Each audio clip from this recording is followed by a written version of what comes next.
estamos aquí, vamos a explicar el método de redox, que es un método en el cual se balancean ecuaciones químicas. Normalmente es el método llamado evaluación de óxidos.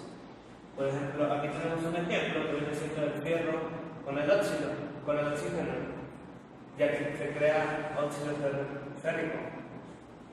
En este caso vamos a explicar cómo es posible que, como pueden ver aquí, solo hay un átomo de fierro, pero en esta hay dos, y en este otro hay 2 de oxígeno y hay 3. Ya. Bueno, buenas noches. Yo les voy a explicar cómo funciona el método de redox. Bueno, en reacciones químicas donde haya oxidación o reducción, la oxidación se puede decir como la pérdida de electrones y reducción sería como el ganar electrones. Eso se puede notar en el número de electrones. Por ejemplo, aquí el fierro que tiene un electrón sumado al oxígeno que tiene 2 electrones y pasa a ser Una reducción. Una reducción, ya que al momento de que se pasa, el fierro gana un electrón al igual que el oxígeno. Y esta fórmula es irreversible, como lo puede indicar esta flecha. Ya. El número de oxidación se hace tratando de encontrar el número de electrones que tiene una molécula o un elemento. Normalmente cuando el elemento está puro, su número de oxidación es 0. El número de oxidación de los hidrógenos en una molécula es A más 1 y el número de oxidación de una molécula, el oxígeno, es menos 2. El fierro, como está puro, tiene nivel de oxidación de 0. El oxígeno, como también está puro, tiene número de oxidación de 0. Sin embargo, hay una molécula formada por estos dos elementos. El número de oxidación de la molécula debe ser 0. Aquí el oxígeno va a tener menos 2, salvo que los peróxidos siempre tienen menos 2 en una molécula, pero como tiene 3 átomos de oxígeno sería menos 6.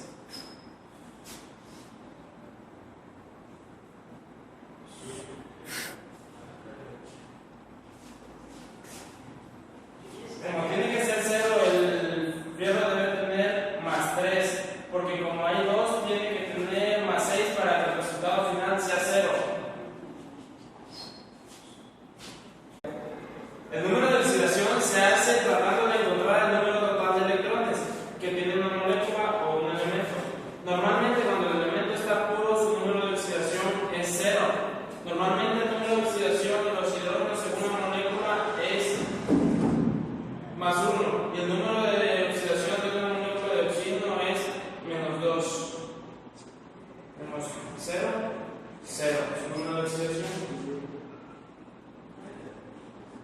Aquí, como el fierro está puro, tiene un número de oxidación de 0. Y como el oxígeno igual está puro, igual tiene un número de oxidación de 0. Estos dos elementos forman una molécula con un número de oxidación de 0. Esta debe tener un igual a 0 en su número de oxidación. Aquí el oxígeno va a tener menos 2. Pero como tiene 3 átomos de oxígeno, será menos 6. Como tiene que ser 0, el fierro debe tener más 3. Más 3, porque tiene 2. Entonces serían más 6.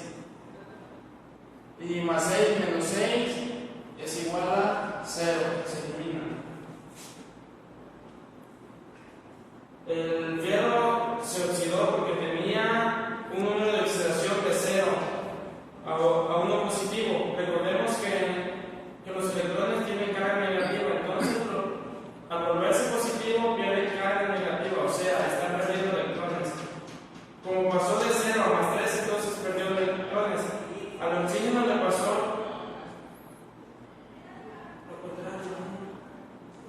Ya valió. Entonces aquí sería. Aquí perdió. Perdió. 3.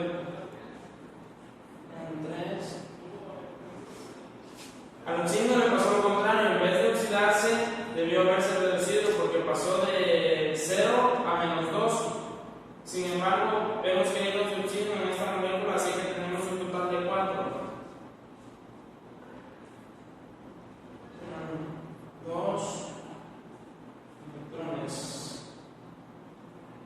El otro. Aquí dice reducción, entonces pasa a los 4 electrones. Ya quedó balanceado los electrones, ahora lo único que tenemos que hacer es balancear la ecuación química. Para eso lo que tenemos que hacer es poner los 4 electrones que perdió el oxígeno al fierro. Y estos 3 electrones que perdió el fierro al oxígeno. Okay. Y aquí ya notamos que aquí más o menos quedó balanceado. Y cada uno lo que perdió. Pero acá en el resultado vemos que no son 4 fierros como aquí. Entonces para balancearlo, para que quede balanceada ya nuestra ecuación final, le ponemos un 2 o el número multiplicado por este, que es el fierro de acá. Y con eso ya conseguimos nuestra ecuación química. Prácticamente eso es lo que significa el método de redox, que es oxidación, reducción o reducción de óxido.